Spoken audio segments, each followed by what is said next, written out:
से ये अभी वक्फा जारी है और 2:30 बजे इजलास शुरू होगा और उसके बाद जितने एजेंडा आइटम्स हैं उसके ऊपर जो भी हतमी फैसला होगा वो सीसीआई का एलानिया जो है उसका ऐलान करेगा। आपका बहुत शुक्रिया इस बारे में। दूसरी बात जी, अभी इमरान खान साहब जो पिछले 1.25 साल से 1.5 साल से अपने ऊपर लगे हर इल्ज़ाम का ना जवाब देना चाहते थे।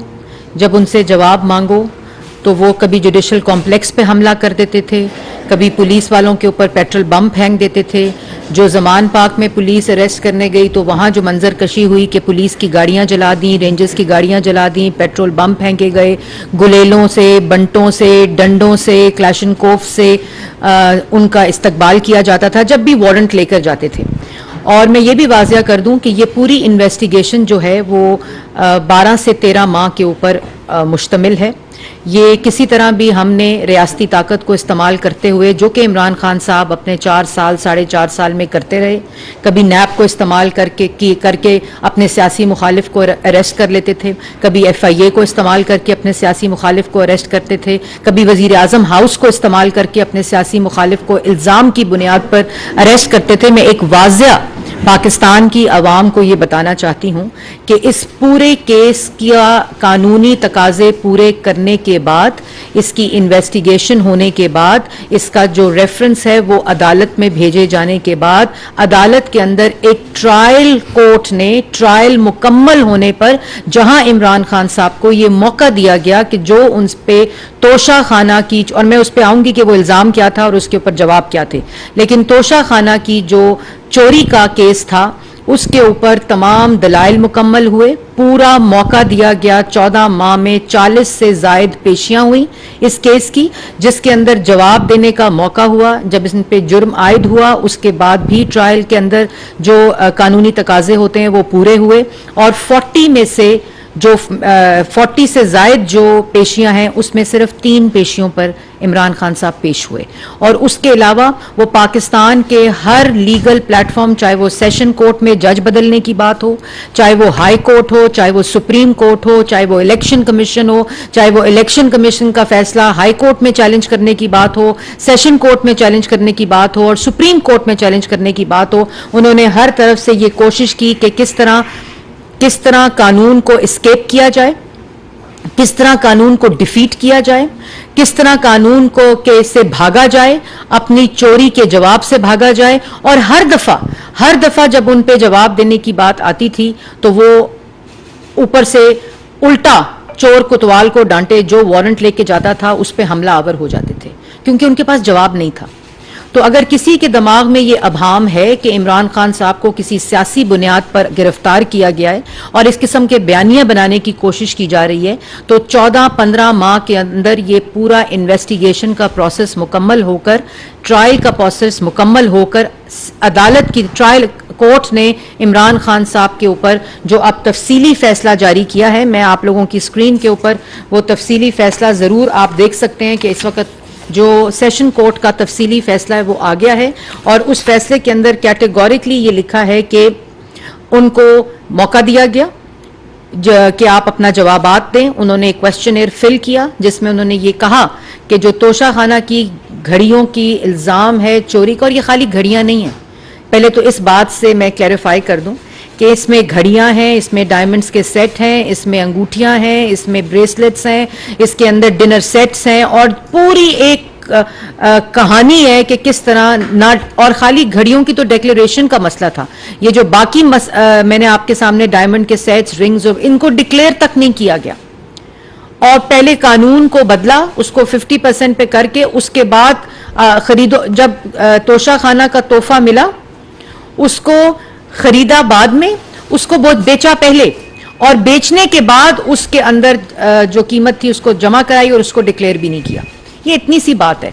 और उसके ऊपर जो तफसीली सा फैसला आया है उसमें it has been successfully proven, जिसमें इमरान खान साहब ने जवाब दिए और उन्होंने कहा मेरा इससे कोई ताल्लुक नहीं, क्योंकि मेरा एमएस खरीदो फरोख्त करता था। 190 मिलियन का पूछो तो कहते हैं मेरा उससे कोई ताल्लुक नहीं। कैबिनेट से पूछें, फॉरेन फंडिंग का पूछें तो कहते हैं मुझे नहीं पता, मेरे ऑफिस बेरर से पूछें। मईशत के तबाह होने का पूछें तो कहते हैं मुझे नहीं पता, मेरी टीम गलत थी। साइफर का पूछें तो कहते हैं मुझे नहीं पता, मुझे ये बताया गया था कि ये एक लिफाफे में एक खत आया है अमेरिका से, तो उसमें खाली पहली चोरी पकड़ी गई है। यह भी तोशा खाना की चोरी पकड़ी गई है। अभी 190 मिलियन का जवाब देने से भी कासिर हैं, अलकादिर ट्रस्ट का जवाब देने से भी कासिर हैं। इसके साथ साथ फॉरेन फंडिंग का जवाब आज तक नहीं दिया, उसके ऊपर 8 साल गुजर गए, उसका जवाब भी कोई नहीं है। उसके बाद साइफर, उसका जवाब भी कोई नहीं है। और उसके बाद जब जब इनसे सवाल का जवाब पूछा गया, क्योंकि जवाब नहीं था, तो उसको अपनी पॉपुलैरिटी के साथ जोड़ते थे, अपनी नाअहली के साथ जोड़ते थे, अपने ये इलेक्शन के करीब होने की वजह से जोड़ते थे। तो वाज़िया रहे, इमरान खान साहब की गिरफ्तारी, उनकी चोरी, उनकी करप्ट प्रैक्टिसेस जो आज प्रूव हुई हैं ट्रायल कोर्ट के बाद, उसका इलेक्शन से कोई ताल्लुक नहीं है। अगर उसका इलेक्शन से ताल्लुक होता या किसी किस्म का कोई डर खौफ होता, या जो वो रियासती ताकत को इस्तेमाल करके अपने सियासी मुखालफीन को अरेस्ट करते रहे, उनकी बेटियों को, उनकी बहनों को, उनके बच्चों को, उनके भाइयों को 40-40 साल का हिसाब दिया है, उसको इसके साथ जोड़ने की जरूरत नहीं है। इमरान खान साहब ने कोई जवाब नहीं दिया, और जहां जवाब दिया तो कहते हैं हाँ मेरे पास इस बात का कोई सबूत नहीं कि मैंने घड़ी बेची, कोई रसीद नहीं, मेरे एमएस से पूछें, वो मेरे लिए खरीदो फरोख्त करता था। तो ये जवाब ये मिला। और उसके ऊपर जो फैसला आया है उसमें has successfully been proven that accused has committed offence of corrupt practices by making and publishing false statements. अदालतों में झूठ बोलते रहे हैं। और उसके बाद जो जवाबात दिए, कहते हैं मुझे जवाब देने का मौका नहीं मिला, तो मैं हाई कोर्ट चला गया, मैं सुप्रीम कोर्ट चला गया कि मुझे मेरा मौकफ पेश, 40 से ज्यादा पेशियां, सवालनामा दिया गया, और उस सवालनामे के देने के बाद झूठे गवाहान दिए गए, जो असल गवाह वो पेश ही नहीं हुए।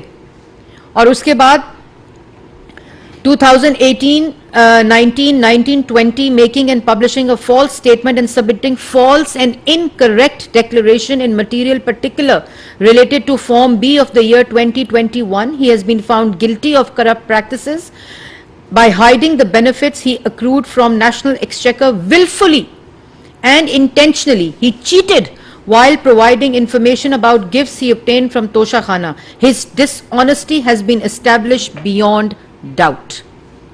ये तमाम मवाके होने के बावजूद इमरान खान साहब तोशा खाना केस चोरी में अपने जवाबात जो जमा कराते रहे वो झूठ बोलते रहे। जिस तरह वो 190 मिलियन में झूठ बोल रहे हैं, जैसे वो साइफर में झूठ बोलते रहे, जैसे वो फॉरेन फंडिंग में झूठ बोलते रहे। और फॉर्म बी क्या होता है?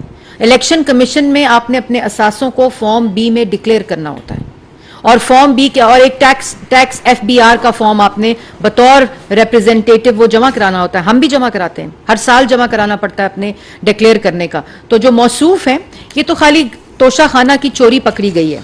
जो मौसूफ हैं उनके जरा आप स्क्रीन पे इस वक्त देख रहे होंगे, जो फॉर्म बी है और टैक्स रिटर्न्स हैं, उसमें जो डिक्लेरेशन है वो 18-19, 17-18, 19-20 और 21-22 की डिक्लेरेशन जो है उसमें 3 घर डिक्लेयर किए हैं। उन 3 घरों की डिक्लेरेशन जो है वो एक घर 300 कनाल का बनी गाला में, एक घर 8 कनाल का जमान पाक में, और एक घर अपनी बीवी का 3 कनाल का बनी गाला में। उन 3 घरों के अंदर जो एक 300 कनाल, एक 8 कनाल और एक 3 कनाल है, उसमें 17-18, 18, 19, 20, 21 के गोशवारों में 5 लाख रुपए का फर्नीचर डिक्लेयर किया। और उसके बाद 1 तोला सोना डिक्लेयर नहीं है उस फॉर्म बी और टैक्स रिफॉर्म में। उसके बाद जो असासे हैं जो मैंने आपको बताया, उसके पूरा जो फर्नीचर है वो 5 लाख का, और उसके बाद 1 तोला सोना डिक्लेयर नहीं किया, एक मोटरसाइकिल तक, एक किसी चीज का सवारी का जिक्र ही नहीं 17-18, 18, 19, 20, 21 में। लोगों के जेबों में तो हाथ थे, लेकिन 3 घरों में जो 300 कनाल, 800 कनाल और 3 कनाल है, उसमें कोई 5 लाख रुपए का फर्नीचर। और उसके अलावा जो टैक्स रिफॉर्म है, जो मुसलसल याद रहा, एक बात बड़ी ईमानदारी से डिक्लेयर की है, जो 17, 18, 18, 19, 20, 21 बड़ी ईमानदारी से 2 बकरियां, जो बकरियां हैं वो बड़े तसलसल के साथ हर फॉर्म में डिक्लेयर हुई। उस वक़्त ना खाना काबा के अक्स की घड़ी मिली तोहफे में, घड़ियां मिली, डायमंड सेट्स मिले, ब्रेसलेट्स मिली, रिंग्स मिली, हमें भी मिली थी, तोशाखाना में मौजूद है। और घड़ी को खरीदने से पहले तोशाखाना में घड़ी को बेच दिया। बेचने की कोई रसीद नहीं दे सके अदालत में, पूरी इन्वेस्टिगेशन में नहीं दे सके, किसी ट्रायल कोर्ट के ट्रायल में रेफरेंस में सवालनामे में नहीं दे सके, और इल्जाम एमएस के ऊपर लगा दिया। और मैं एक बात बड़ी वाज़िया तौर पे बताना चाहती हूं कि यह भी सिर्फ एक चोरी है जिसका आज अवाम को पता चला। आज अवाम को यह पता चला कि 9 मई का वाकया क्यों हुआ था। एक चोर अपने एहतसाब से भाग रहा था, 12 से 15 माह भागता रहा। कानून के आगे पेश हो तो जुडिशियल कॉम्प्लेक्स के ऊपर हमला आवर हो जाता था। पुलिस वारंट इन्वेस्टिगेशन के लेकर जाती थी तो पेट्रोल बम से इस्तकबाल कराती थी। इंसाइटिंग वायलेंस, झूठ, फरेब, झूठी स्टेटमेंट्स, कौमी खजाना से पैसा लूटते रहे, खाते रहे, झूठी स्टेटमेंट्स देते रहे। अभी 190 मिलियन पाउंड की सजा बाकी है, जिसका कहते हैं मेरी काबीना से पूछो। अभी फॉरेन फंडिंग के केस की सजा बाकी है। अभी साइफर, जिससे पूरी मुल्क की खारजा पॉलिसी, नेशनल इंटरेस्ट को स्टेक पर लगा दिया, उसके झूठ की सजा बाकी है। और आज मैं देख रही थी कि बड़ा शोर मच रहा है जी, ये दोहराया जा रहा है कि नवाज शरीफ साहब को जब अरेस्ट किया था, ये वही तारीख दोहराई जा रही है। मैं माजरत के साथ ये कैटेगोरिकली कहना चाहती हूं कि जब वो वजीर आजम थे, जब वजीर आजम 3 दफा के मुंतखब वजीर आजम नवाज शरीफ पर इल्जाम लगा, उनका पैनामा के अंदर नाम नहीं था, किसी किस्म का नाम नहीं था। वो जाते पार्लियामेंट में जाते लिखते कि मेरा पैनामा में नाम ही नहीं है, लेकिन उन पे एक इल्जाम की परसेप्शन इसी शख्स ने जिस पे आज corrupt practices proven beyond doubt हुई हैं, ये इल्जाम लगाता था, जो अपने किसी चीज का जवाब नहीं दे सका। उन पे जब इल्जाम लगा, उन्होंने क्या किया? जो इमरान खान की उनके एहतसाब की दरखास्त थी सुप्रीम कोर्ट को, वो कचरे के डब्बे में गई थी। लेकिन उस वक्त वो वजीर आजम नवाज शरीफ ने क्या किया था? वो सुप्रीम कोर्ट को खत लिखा था कि मेरा एहतसाब करें, मैं मुल्क का वजीर आजम हूं, मुझ पे झूठा इल्जाम लगाया है, मेरा पूरा एहतसाब होना चाहिए।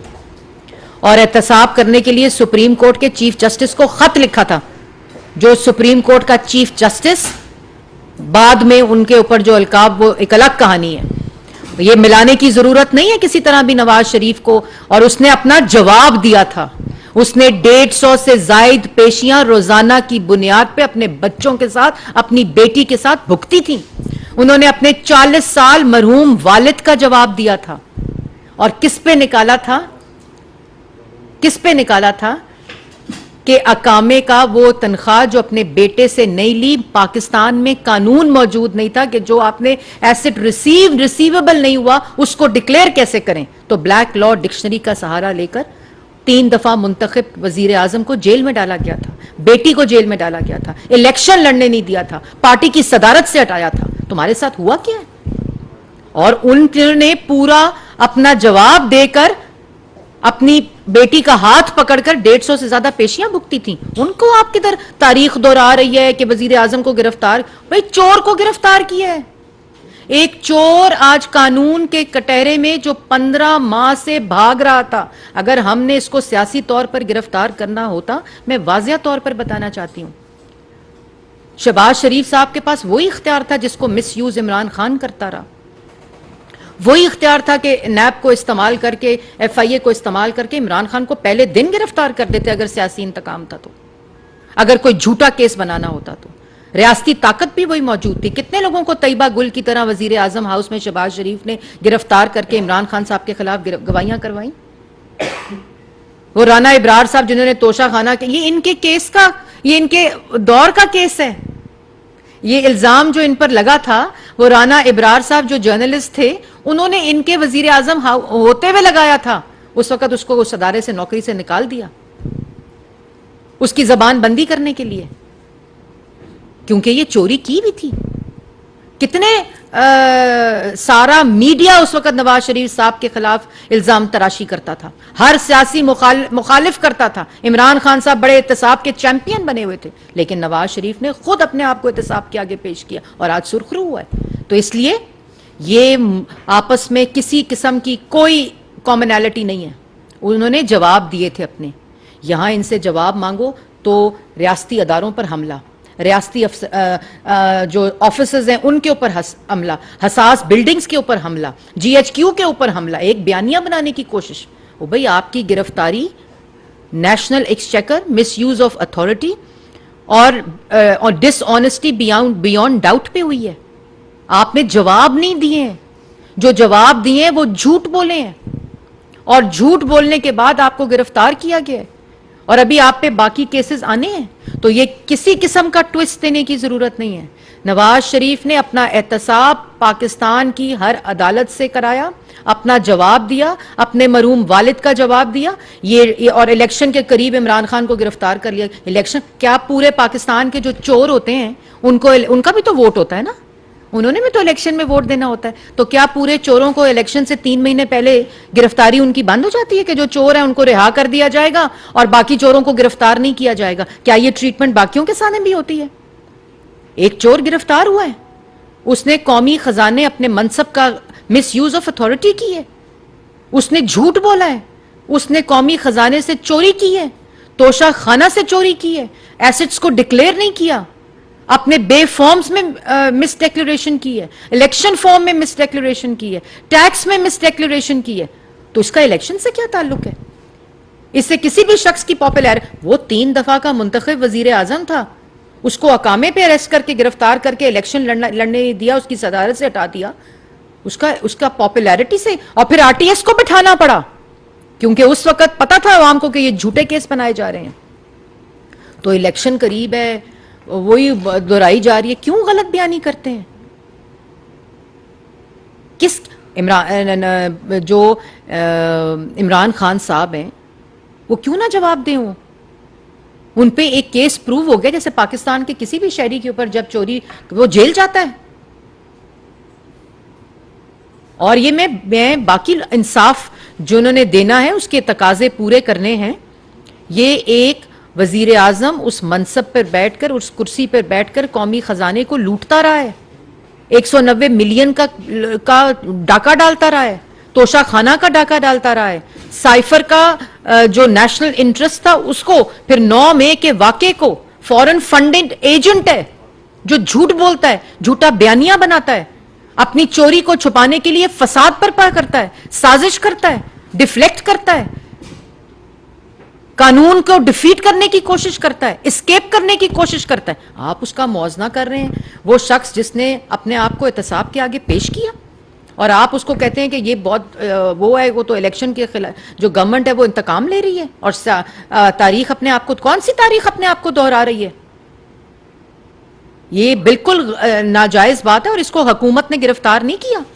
इमरान खान को ट्रायल कोर्ट ने, ट्रायल के मुकम्मल होने के बाद, उनके जवाबात सुनने के बाद, झूठे गवाहान को सुनने के बाद, पूरे ड्यू प्रोसेस को कंप्लीट होने के बाद, सेशन कोर्ट ने, ट्रायल कोर्ट ने उनको सजा सुनाई है।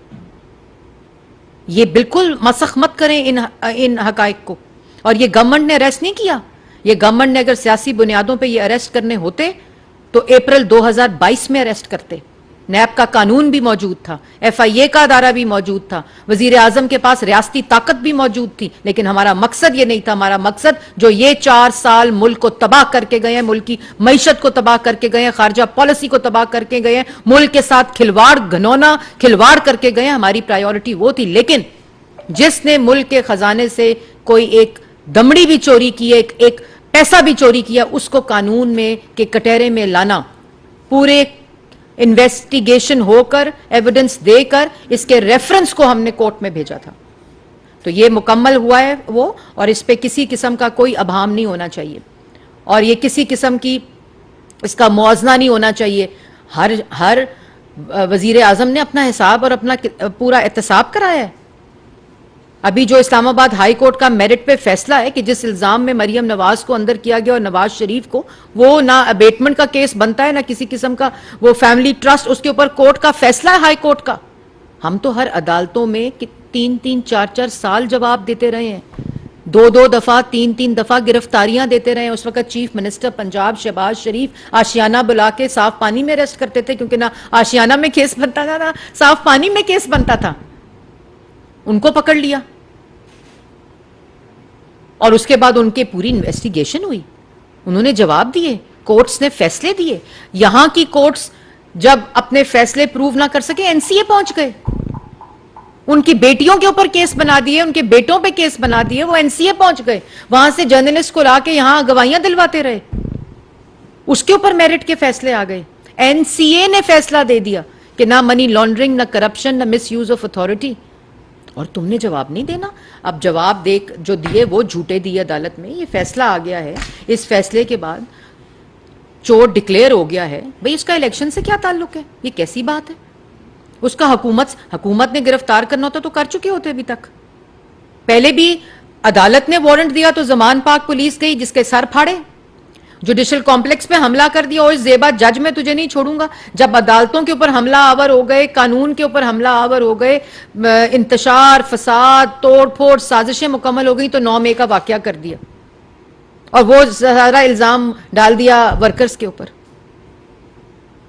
और आज अवाम को इस हकीकत का पता चल जाना चाहिए कि इसीलिए डब्बा डाल के मुंह पे आते थे, इसीलिए बाल्टी डाल के मुंह पर आते थे, इसीलिए कनस्तर और डस्टबिन डाल के मुंह पे आते थे कि जवाब नहीं था। इसलिए ये प्लीज इसको इलेक्शन से, सियासत से इस गिरफ्तारी को दूर रखा जाए। एक चोर है, वो गिरफ्तार हुआ है और उसको कानून ने गिरफ्तार किया, ट्रायल के बाद, मौका देने के बाद, अपने डिफेंस का मौका देने के बाद उस डिफेंस में झूठ बोलते रहे हैं, झूठी स्टेटमेंट्स जमा कराते रहे हैं। तो ये कौम को बड़ा जरूरी था हकायक बताना। और अभी तो जो मिस डिक्लेरेशन बे फॉर्म्स में और टैक्स में और 190 मिलियन फॉरेन फंडिंग 9th में साइफर, उसकी अभी जो हकायक हैं वो अदालतों के अंदर आने हैं, और मैं किसी तरह भी उन फैसलों को इन्फ्लुएंस नहीं करना चाहती, इसलिए मैं उनके लीगल इश्यूज के ऊपर बात नहीं कर रही। जी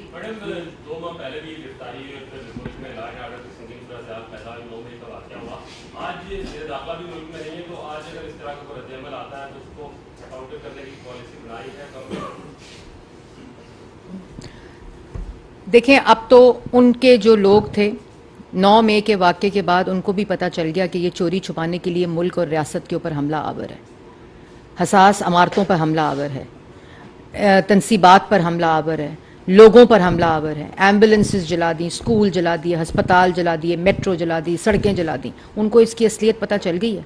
आज जमान पाक से अरेस्ट हुआ है ना, कौन था बाहर? चोर के साथ कौन खड़ा होता है? चोर को जेल अकेले जाना होता है, और आज वही हुआ है।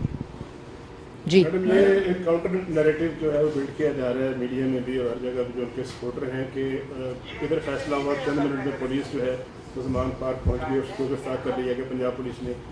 तासर ये दिया जा रहा है कि पहले से पता था फैसले का, लिहाजा फौरी तौर पर गिरफ्तारी हो गई। ये भी कहा जा रहा है कि जब फैसला आया तो उनके वकील मौजूद नहीं थे और उनके वकला की गैर मौजूदगी में सजा सुनाई गई है। तो साबित ये किया, देखिए, बात यह है कि अब जो फैसला है वो फाइनलिटी अटेन कर चुका है। साबित तो साइफर भी किया था, साबित तो ये भी किया है कि काबीना ने 190 मिलियन का फैसला लिया था, उनसे पूछ लो। एमएस साबित तो ये भी करने की कोशिश की गई कि मेरे एमएस से पूछ लो।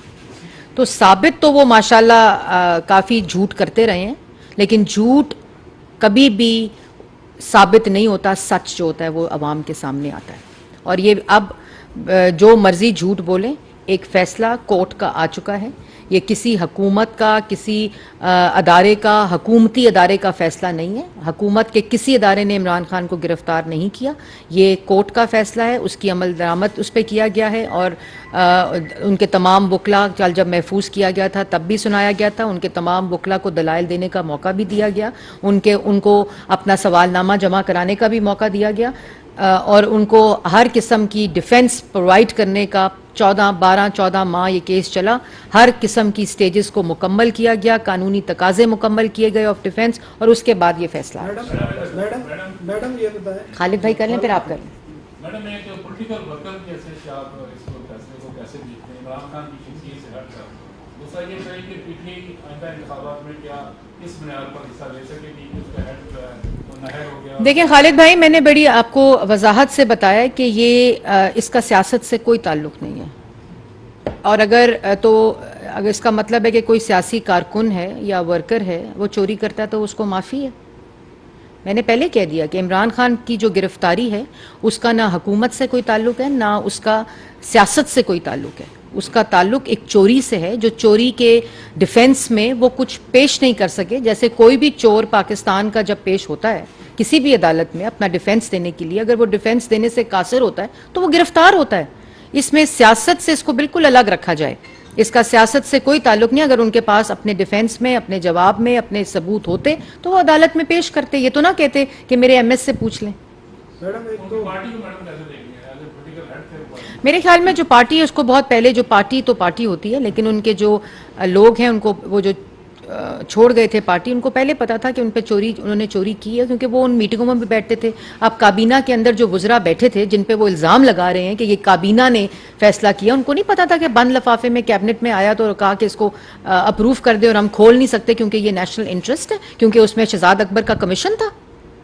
ये तमाशा बनाया हुआ था मुल्क के साथ, मुल्क की काबीना के साथ, मुल्क के कानून के साथ, मुल्क के रूल्स ऑफ बिजनेस के साथ, मुल्क के कौमी खजाने को लूटते रहे। क्या ये समझते थे कि कभी कानून के कटहरे में नहीं आएंगे? और ऐसी अना थी कि जो जवाब करता था उसको या जेल और सलाख के पीछे 4.5 साल किस तरह हुकूमत की है, पूरी ऑपोजिशन को सलाखों में डालकर हुकूमत की है। तो हर किसी ने अपना जवाब दिया है। किसने अपने मुंह पे बाल्टी डाली, डब्बा डाला, या किसने हमलावर हो गया रियासती इदारों के ऊपर या हॉस्पिटल्स के ऊपर? ये कोई मिसाल मिलती है कि आप किसी पे इल्जाम लगाएं तो वो हमला हो जाए, हम रियासत पे हमला कर दे? अपना जवाब दो। अगर जवाब था तो जवाब दे देते। जब दूसरों से रसीदें मांगते थे और खुद कहते हो मेरे पास रसीदें नहीं है, ये क्या मजाक है? जी मैडम, ये जी सनाउल्लाह साहब, एक तो ये बता दें, कल खान साहब ने खुद जो खिताब किया था उसमें मुज़ाकरात की दावत दी थी, तो अब जो बाकी पार्टी है उनके साथ आप बैठने के लिए तैयार हैं जो मुल्की इश्यूज़ हैं? दूसरा वो इंतखाबात पर इस गिरफ्तारी के क्या असरात पड़ेंगे, क्योंकि माजी में भी जो साबिक वज़ीर आज़म गिरफ़्तार हुए थे, इमरान खान हुए या नवाज शरीफ हुए या गिलानी हुए थे या उससे पहले जुल्फ़िकार अली भुट्टो, उसके बाद सियासी हालात आपको पता है। जी मैंने पहले बता दिया है कि ये एक आज चोर गिरफ्तार हुआ है, पूरा ड्यू प्रोसेस ऑफ कानून मुकम्मल हुआ है, ट्रायल मुकम्मल हुआ है, और चोर के साथ तो जो प्रूवन बियॉन्ड गिल्टी है, प्रूवन बियॉन्ड डाउट है, उसके साथ तो मुज़ाकरात मुश्किल होते हैं क्योंकि वो जेल में होंगे। बाकी बात यह है कि जो सियासत है वो हर वक्त वो रहती है, लेकिन इस वक्त कोई ऐसा मुशावरती अमल भी नहीं चल रहा। हर आइन अपना काम कर रहा है, कानूनी तरीके से अपना काम हो रहा है, किसी भी कानून को, आइन को वायलेट नहीं किया जा रहा। वज़ीर आज़म अपनी रियासती ताकत को, अपने मनसब की ताकत को अपने सियासी मुखालिफ के ख़िलाफ़ इस्तेमाल नहीं कर रहा। वज़ीर आज़म हाउस में लोगों को अगवा करके नहीं रखा जा रहा, किसी नैब के चेयरमैन को उसकी वीडियो दिखाकर उसको ब्लैकमेल नहीं किया जा रहा। कानून ने अपना प्रोसेस कंप्लीट किया है और एक चोर गिरफ्तार हुआ है।